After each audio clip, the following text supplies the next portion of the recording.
Welcome to the pod, Cultivating Innovation, one batch at a time. This is biomanufacturing and fermentation technology. Welcome back to the deep dive. Today we're getting into something that is, it's often seen as the most mundane part of modern biotechnology, but it's also probably the most critical. Right. We're talking about industrial microbial fermentation media. Exactly. It's the stuff that feeds the organisms, the little factories that make everything from life-saving drugs like insulin to the next generation of biofuels. It's the foundation of everything. It is. Now, I think for a lot of people, even people who are pretty familiar with biotech, the common assumption, the historical view, is that media is just food. It's a recipe. A simple recipe. Yeah, you mix up some sugar, a nitrogen source, maybe a few vitamins, and you're good to go. But we're here today to say that as of 2026, that view is completely, fundamentally obsolete. Oh, completely. It's moved light years beyond being some kind of kitchen recipe. Media formulation isn't a checklist of ingredients anymore. It's now properly recognized as a highly engineered, really multifaceted unit operation within biomanufacturing. Okay, that's a big shift in thinking. Let's unpack that.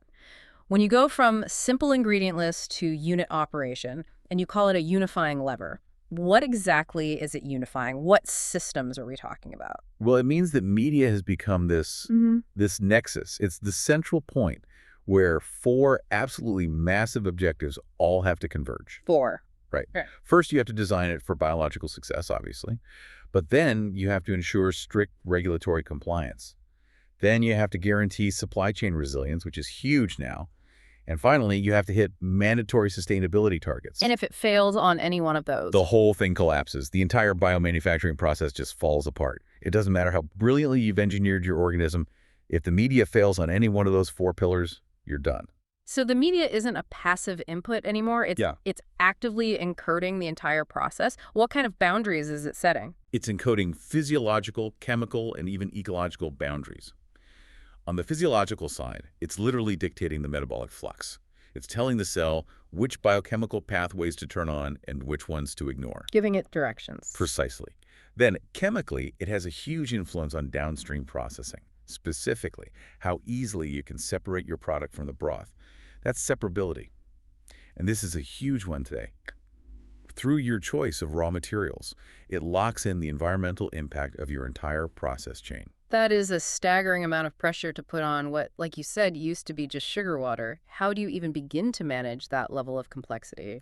We have to approach it as a lifecycle-managed design space. A design space? Yeah, so the design work starts way before the process even sees a bioreactor. And it involves hitting these extremely tight quantitative thresholds. We're not just, guessing at ingredient levels anymore. We are precisely modeling CMP ratios. Carbon to nitrogen to phosphorus. Exactly. Those ratios are absolutely essential for controlling carbon efficiency and yield. And to manage all this, we deploy a whole suite of advanced tools, things like dynamic flux balance analysis, DFBA process analytical technology, or PTT, and of course, life cycle assessments, LCAs. Okay, can you give us a really tangible example of where this level of engineering precision pays off in a big way? Sure. Let's look at high-density Escherichia coli cultures. I mean, they're everywhere, right? Used for making all sorts of recombinant proteins. The workhorse of biotech. It is. And historically, these processes relied on complex media things like yeast extracts, peptones, basically ground up bits of other organisms. Right, stuff with a lot of unknown components. Exactly. But when we transition those processes to what we now call hybrid chemically defined media, or CDM, the change is just. Yeah. It's profound. Because those hybrid CDM formulations have far fewer unknown components, that kind of formulation engineering has been documented to reduce lot-to-lot process variability by a really substantial 15 to 20%. And that drop in variability is critical, isn't it? Especially in pharma, where every single batch has to be identical. It's non-negotiable. But it's not just about quality control and consistency. The media is also supporting much greater yields. These hyper-optimized media are simultaneously pushing recombinant protein titers, that's the concentration of your product, to exceed 10 grams per liter. Wow. So you get higher yield and higher predictability, and that's purely because the initial media and the feed compositions are so precisely engineered for maximum metabolic efficiency and, crucially, minimal byproduct formation. Okay, and this is where it gets really interesting for me. You mentioned this idea that the media is a dynamic system. It's not static. It's continuously evolving as the culture grows. And industrial audits suggest this is where most of the problems actually come from. That's it right there. Those audits consistently show that media-driven variability is responsible for a huge fraction of all process deviations. And this is what's driving the need for rigorous quality by design or QBD linkages. So connecting the dots. We have to stop treating the media composition as if it's separate from the rest of the process. We need to explicitly link the critical media attributes, the CMAs, like the exact concentration of a trace metal or that CN ratio we talked about, to the critical process parameters, the CPPs. Like the pH set point or the feed rate. Exactly. And then link those to the final critical quality attributes, the CQAs, of the finished product. It has to be one continuous, documented chain of influence. So we're not just optimizing a recipe anymore. We are designing an integrated system where the media formulation directly defines the risk profile of the entire manufacturing process. Precisely. And that entire system is governed by the need to co-design across those 4 domains we mentioned earlier. Okay, let's make that our first section then, the linked design space. We can detail those 4 domains. You made a key point that they have to be co-designed, which means you have to document the explicit trade-offs you made. That documentation is regulatory gold. It's proof that you've thought through the risks. For example, say you make a choice to optimize for cost reduction, and you use a complex hydrolysate. A cheaper but more variable ingredient. Right. You must explicitly document that trade-off. You're accepting lower analytical transparency and higher impurity variability in exchange for cost savings. And conversely, if you choose rigorous compliance with a fully synthetic, more expensive CDM, you are accepting a trade-off in your raw material cost. They are completely inseparable. Okay, so let's walk through them. First, the core constraint, biological function. What's the modern focus here beyond just, making sure the cells have enough to eat? Biological function today is all about controlling the stoichiometry and the environment at the metabolic level. The key elements are those big macroscopic nutrient ratios, carbon, nitrogen, phosphorus, the CNP, but also the microscopic stuff, precise trace metal and vitamin levels. And the goal isn't just more biomass. It's all about efficiency. 100%. The modern outcome we're chasing is direct, granular control over metabolic flux distribution. You want to force the cell to use every single carbon atom you feed it as efficiently as possible. And we see the payoff. We do.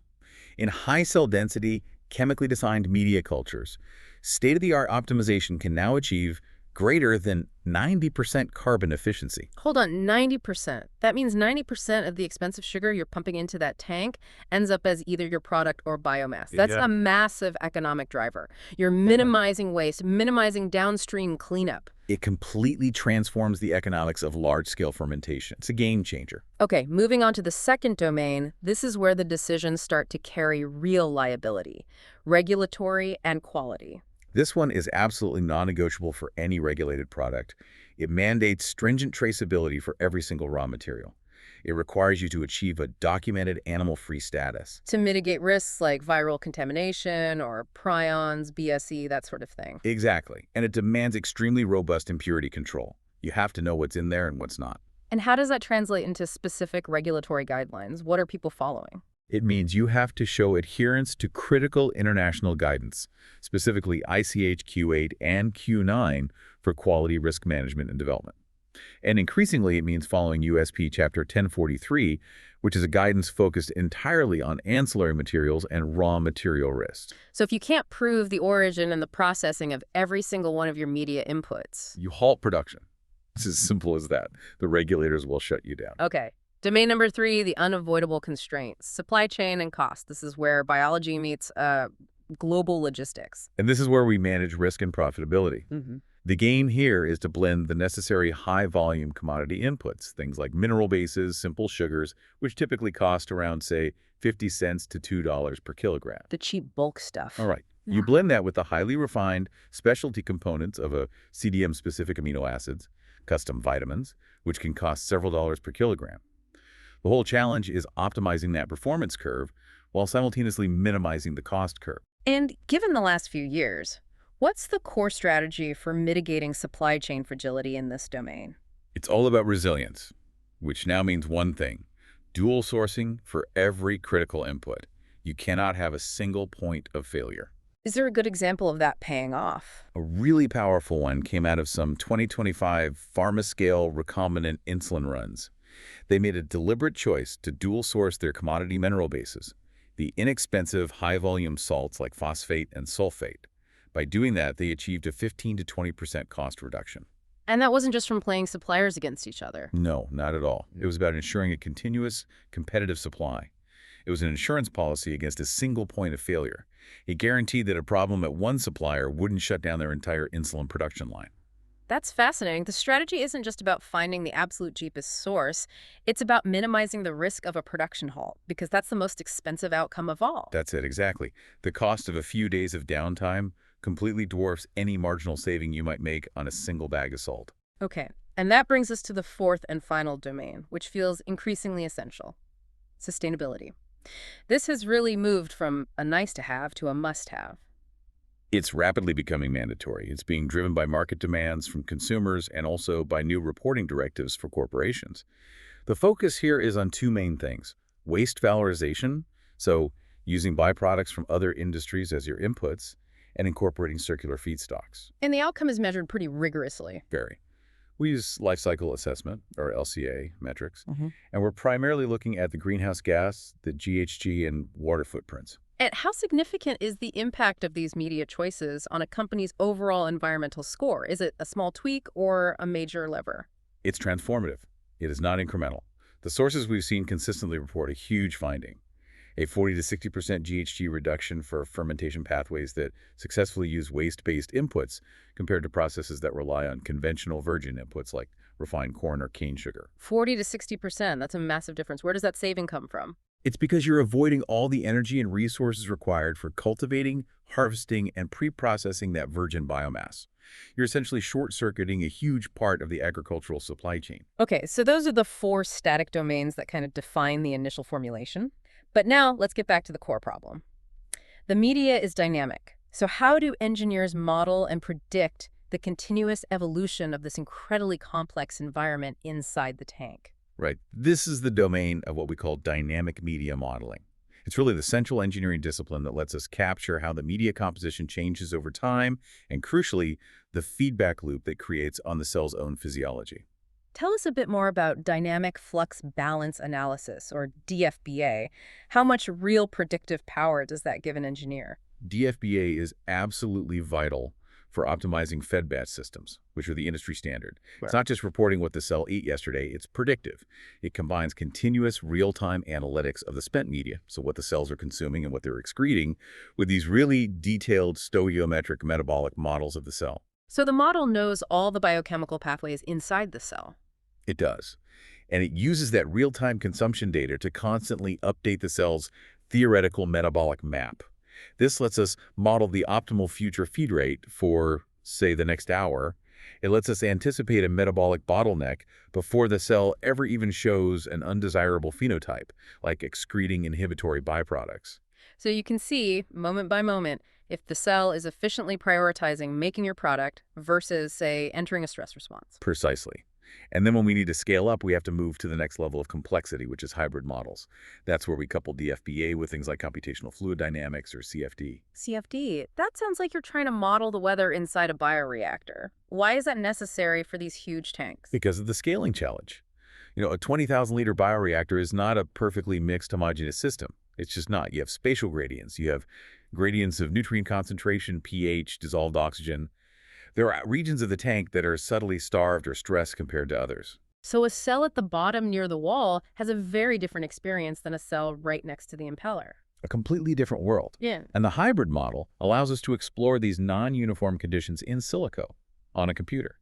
It can predict that a cell in the bottom right corner of the tank is experiencing local oxygen starvation because of poor mixing. And then it predicts how that localized stress shifts its metabolic flux map compared to a cell in a high oxygen zone. That is incredibly powerful. It means you can design your media feed strategy based on the predicted worst-case zone in the tank, not just the average. That's the key. You design for the reality of the vessel. So what's the industrial payoff for integrating these incredibly complex models? What's the ROI? It's quantifiable, and it's significant.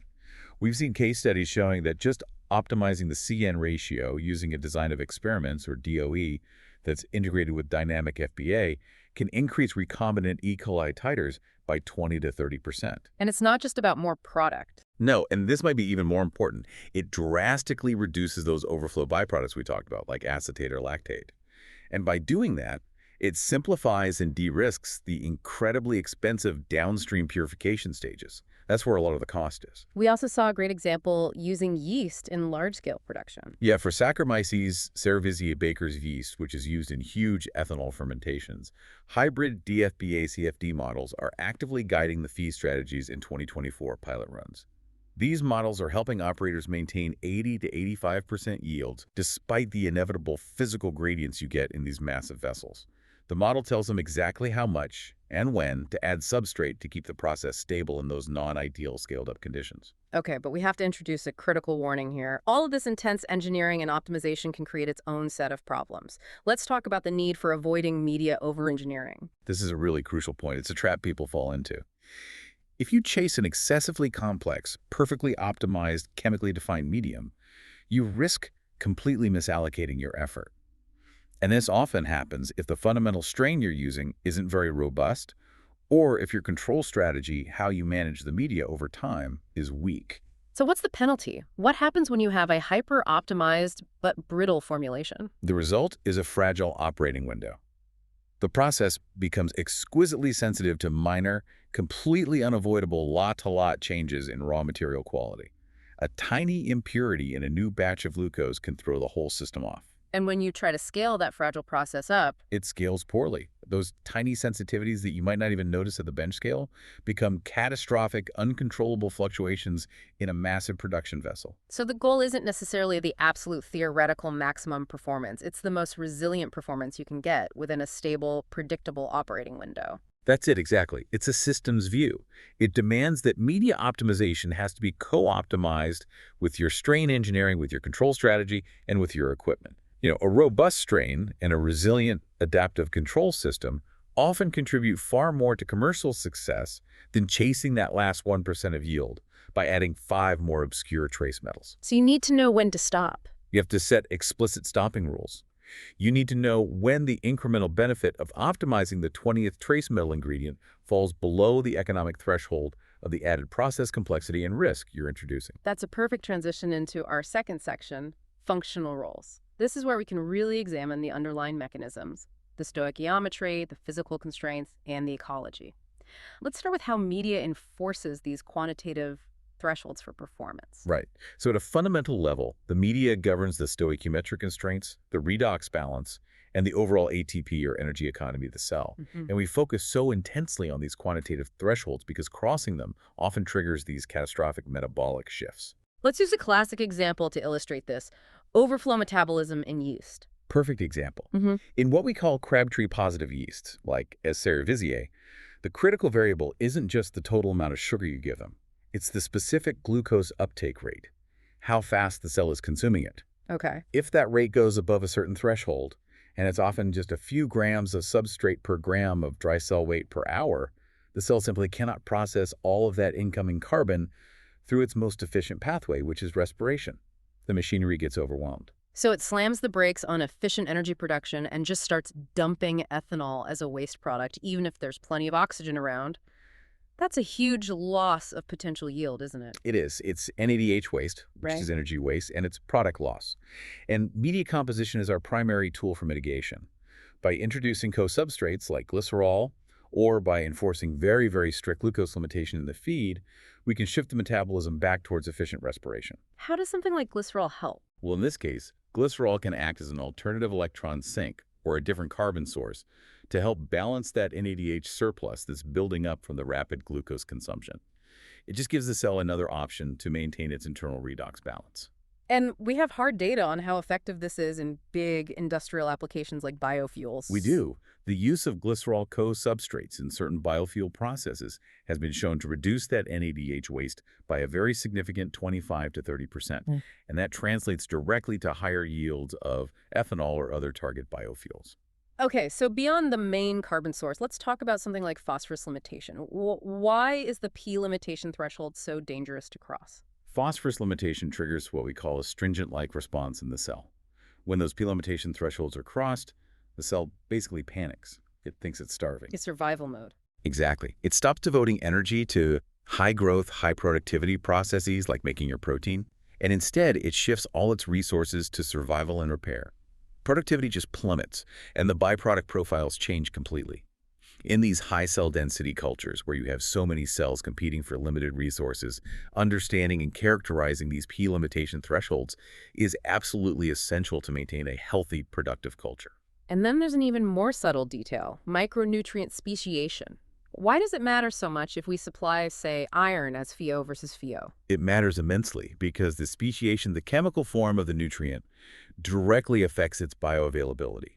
You could have very high total iron concentration in your media, but if it's all in the FeO state or it's poorly chelated, the microbe can't actually absorb and use it efficiently. So the organism could literally be iron-starved, even though your analysis says there's plenty of iron in the tank. It's just in the wrong form. Precisely. And this is especially true in these high-intensity respiratory processes that depend so heavily on iron-containing cofactors and enzymes.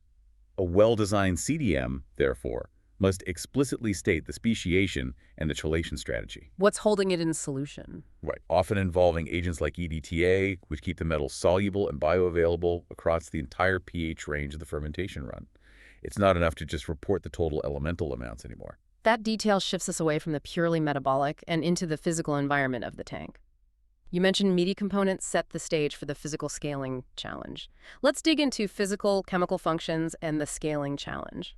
Yeah, so the media components are what define the macroscopic physical properties of the broth.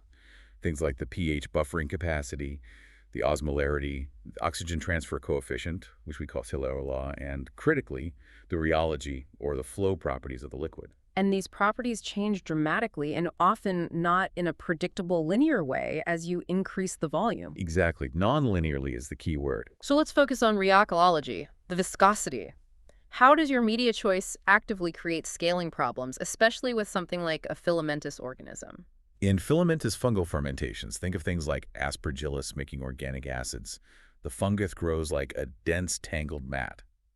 The carbon source you choose and the polyols the organism produces during its metabolism can dramatically increase the viscosity of that broth.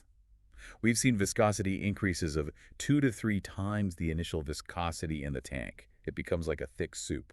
And the consequence of having that thick, sticky broth inside a giant steel tank is reduced oxygen transfer. The alcohol just drops off a cliff. The thick fluid reduces the mixing efficiency of the impellers, and it lowers the surface area available for gas exchange between the bubbles and the liquid. Yeah. When your kal drops, you exacerbate oxygen limitation at scale, and that stifles the aerobic metabolic pathways you need for high production. So you have to design a media formulation that not only feeds the organism optimally, but also maintains a low viscosity environment that's suitable for the specific scale and equipment you intend to run at. It is a co-design challenge between the chemistry and the mechanical engineering. And you see the exact same tension with foaming. You have to choose surfactants and antifoams that enhance gas-liquid mass transfer to boost celia, but without compromising your downstream clarification processes. Too much foam or surfactant residue can ruin your ability to separate the cells from the product. So what's the industry standard for walking that tightrope? Blockopolymers, specifically the pluronic-type surfactants, are very widely used because they offer that critical balance. And or nitrocitric acid production, for example, chloronic surfactants were instrumental in boosting KLA by 15 to 20%, which directly counteracted the viscosity challenges from the high-density fungal biomass. The takeaway is that rheology, foaming, and KLA are emergent properties. They arise from the media-equipment interaction. They are not fixed constants. That's a great way to put it. Let's move to the final functional domain, which introduces a whole different kind of complexity. Media's role in microbial ecology. Right, and this is relevant in both monocultures, where you might be worried about a stray contaminant taking over in intentionally mixed systems. Media acts as an incredibly powerful ecological selector. It shapes the entire microbial community composition. It influences cell-to-cell communication like quorum sensing and physical processes like biofilm formation on surfaces. A perfect example of this is biogas systems, right? They are inherently complex mixed cultures by design. Exactly.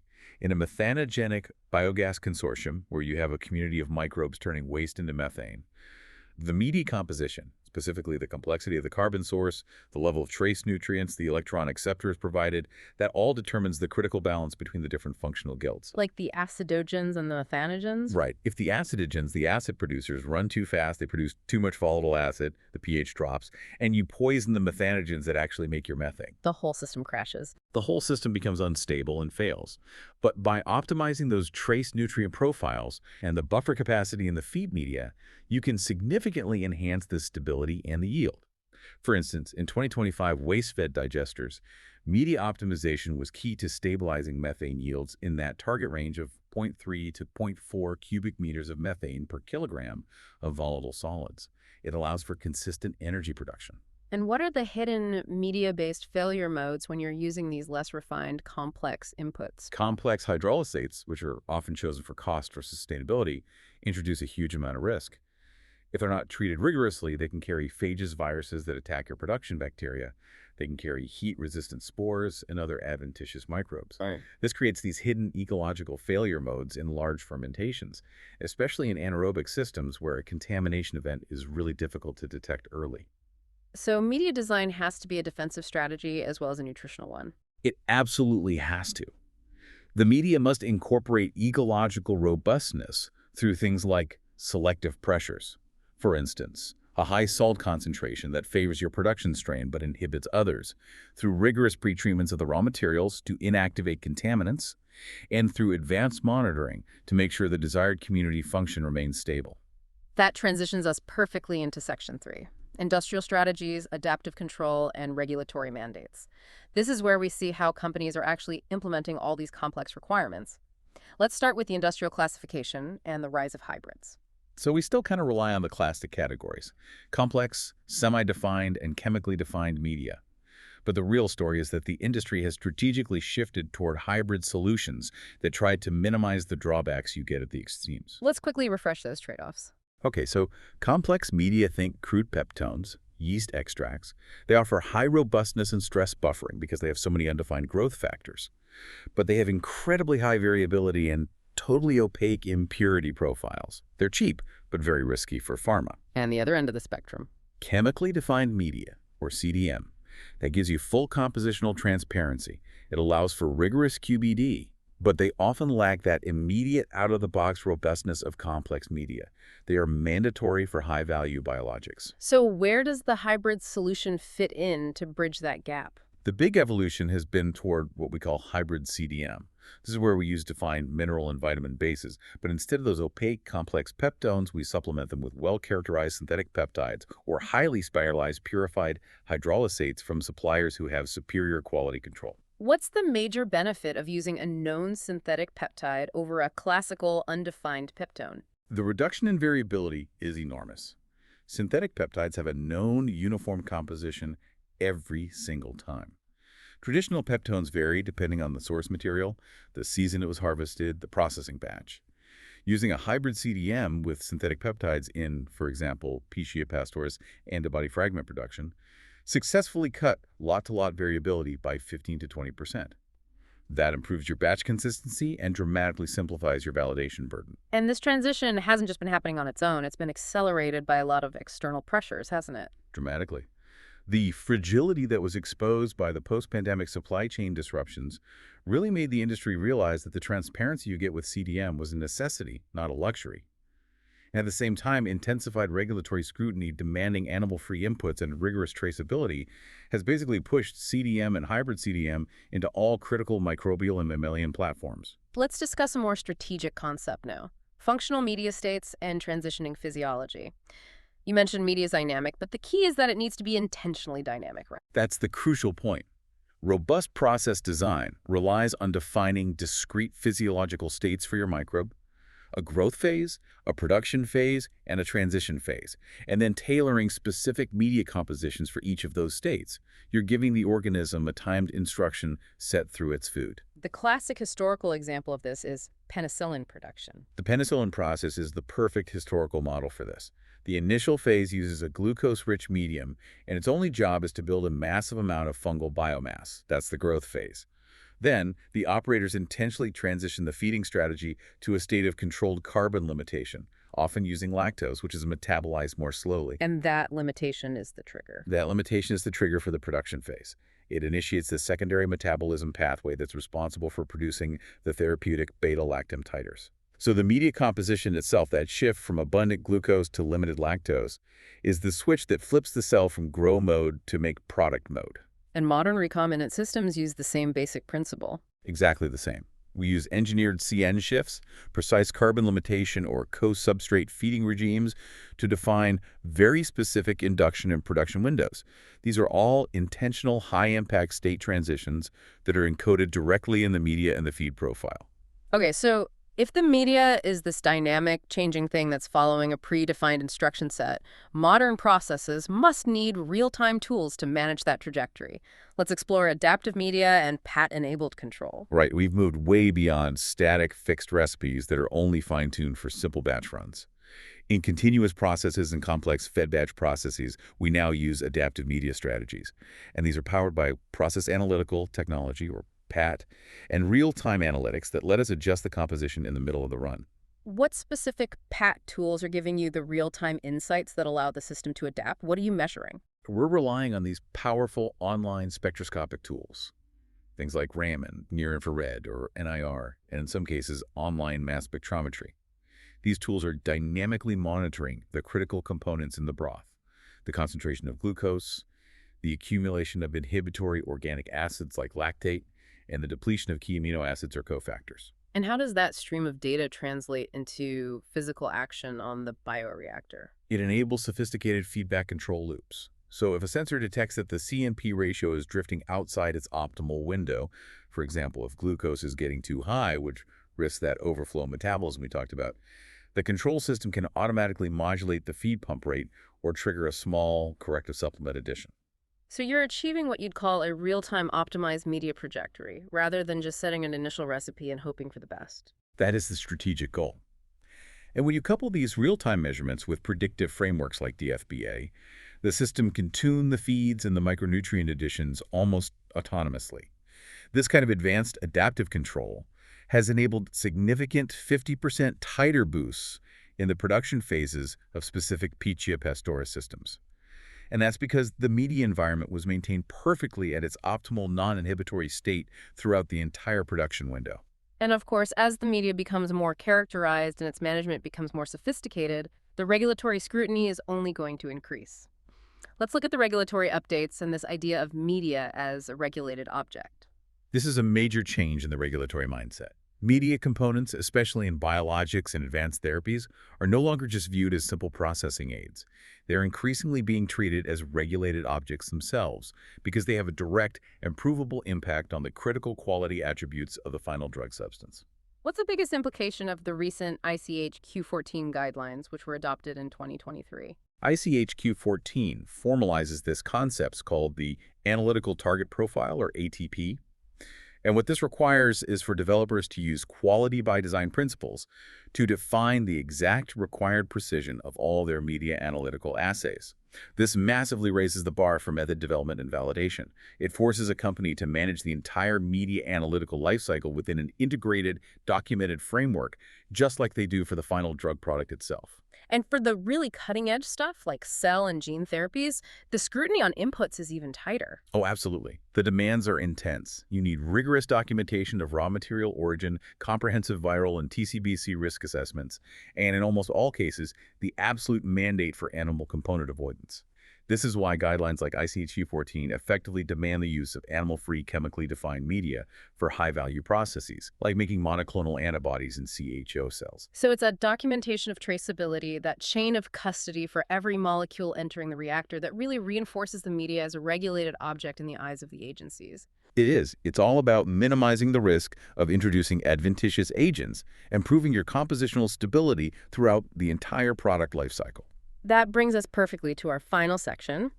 Section 4, Co-Design, Sustainability, and the Digital Future.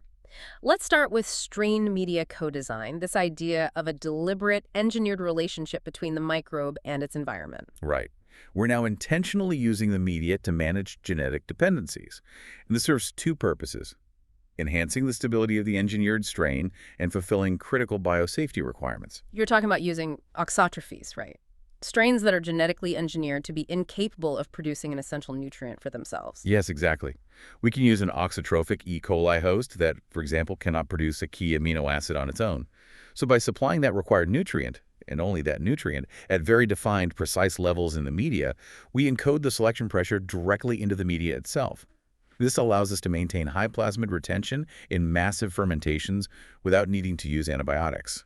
Which is a huge biosafety and regulatory win. What kind of precision does that require in the media formulation? It requires extreme precision.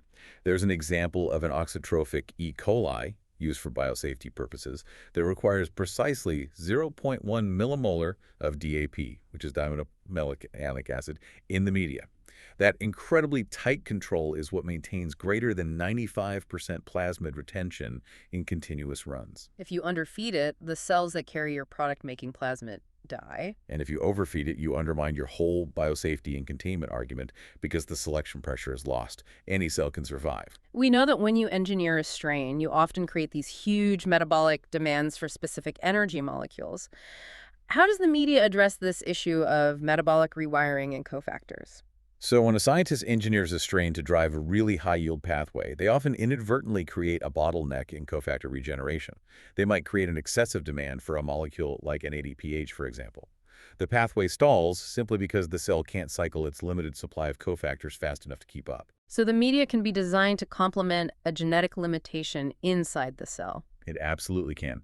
We use media strategies that provide specialized co-substrates, and these are designed specifically to feed engineered dehydrogenases that can rapidly regenerate the needed cofactor pool.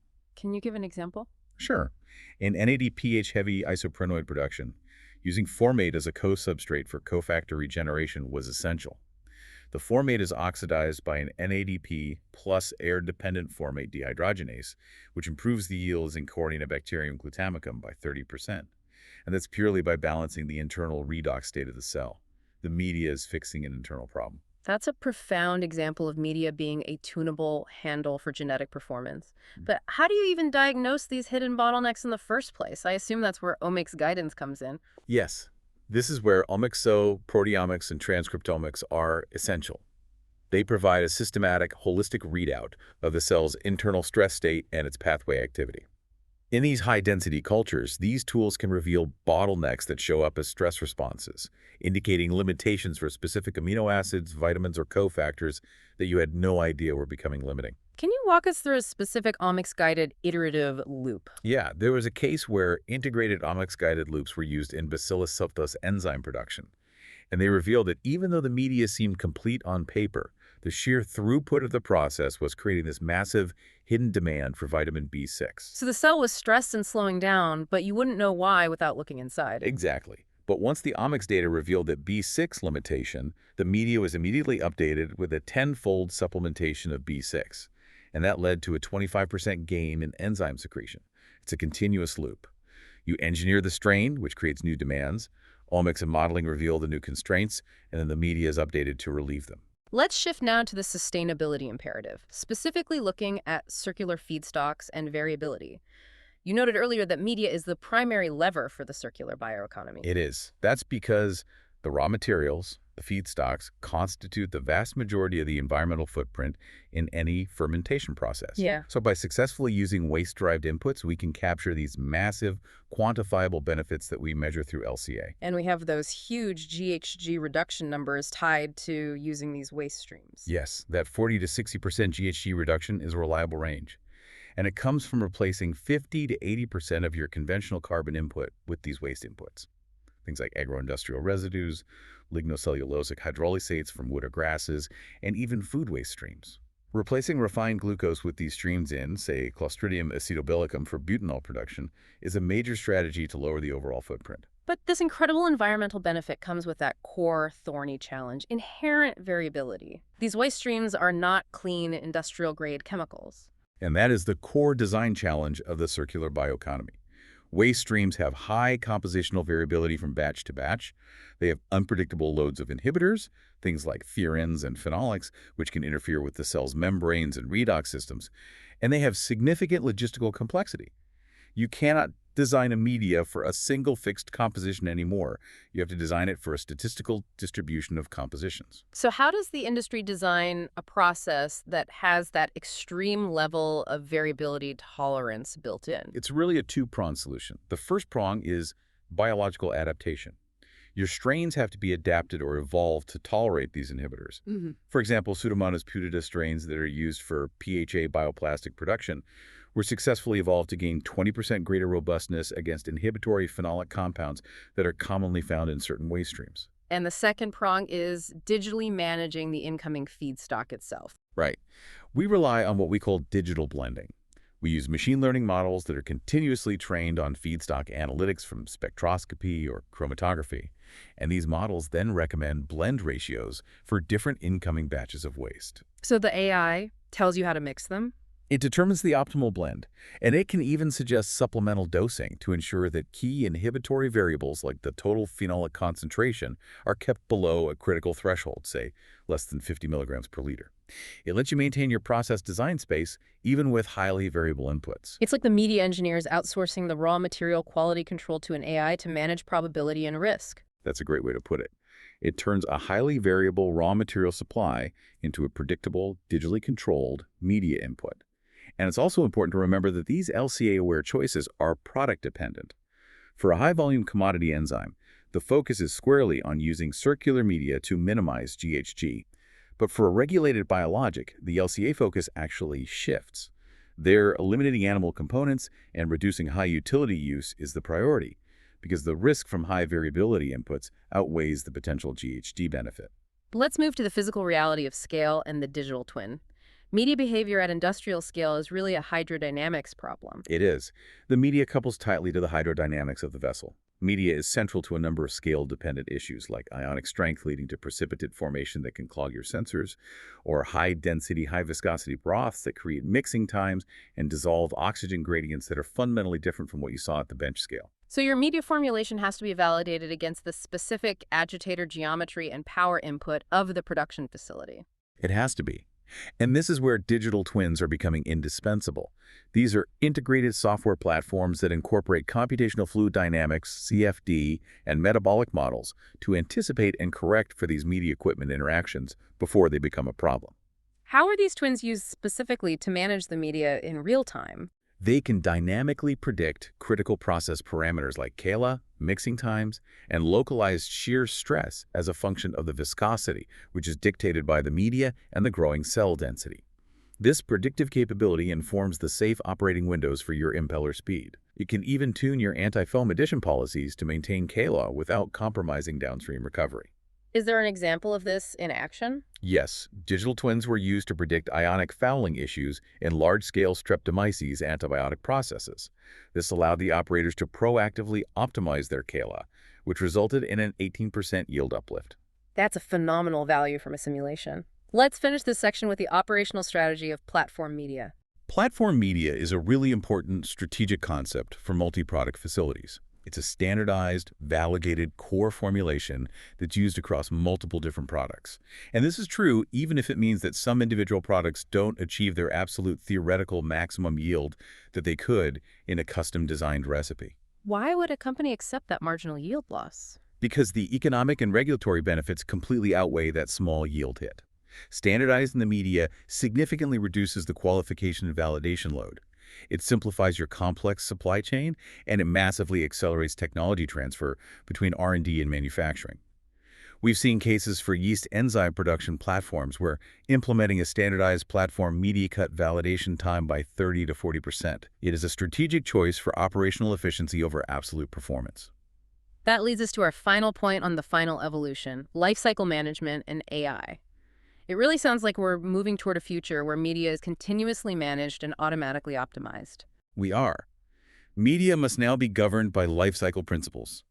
Rigorous design, meticulous characterization, dynamic control, and continuous improvement. It is never a fixed, static entity. And AI is rapidly moving into the center of this lifecycle management, especially in the design phase. Absolutely. AI-driven tools are revolutionizing the optimization phase.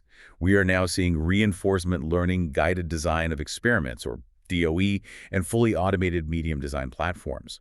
Reinforcement learning allows an AI to dynamically learn the complex, nonlinear relationships between media input concentrations and performance outputs. It can search these immense formulation spaces in ways that human scientists simply cannot. So it accelerates the convergence on a solution. It does. It finds media that are robust, cost-effective, and sustainable all at the same time, and it does it much faster. And we have an economic case study for this AI integration, right? Yes. In the large-scale production of fungal organic acids, an AI that was utilizing reinforcement learning for DOE achieved a significant 20% OPEX, or operating expense savings. And it did this while simultaneously ensuring the formulation met the strict environmental compliance requirements outlined by the Corporate Sustainability Reporting Directive, the CSRD. So media is no longer a static recipe list developed in a beaker. Not even close. It is a strategic, data-rich, and increasingly AI-optimized design space. And it is co-managed with the strain, with the control strategy, and with the supply goals across the full product life cycle. That is the new reality of modern biomanufacturing. That brings us to the end of our deep dive. I think we've thoroughly demonstrated that media is no longer a passive component. It is an integrative, engineered unit operation that has to balance metabolic stoichiometry, physical rheology, stringent regulatory compliance, and increasing sustainability demands all at the same time. And we've shown that the integration of these dynamic tools, DFBA, real-time PAT, LCA, and now generative AI, is absolutely crucial for navigating the complex trade-offs you need to achieve resilient, high-performance fermentations in a commercially viable way today. So we'll leave you with a final thought to mull over. If media formulation is increasingly governed by AI and digital twins that are optimizing performance against immediate real-world constraints like supply chain volatility, real-time feedstock impurity levels, and hard GHG reduction targets, what level of compositional complexity will future regulators allow, and how will human intuition and expertise be integrated back into what is becoming an optimized, autonomous design space? Food for thought indeed. We'll catch you next time for the next deep dive. How do we solve the valley of death in biomanufacturing? It starts with better data and more robust fermentation technology. Join us on Biomanufacturing and Fermentation Technology by Prasad Ornala for our upcoming series featuring lead researchers and process engineers. We're discussing everything from bioreactor design to downstream processing, DSP efficiency. Follow us now to join the conversation on the technical frontiers of biology.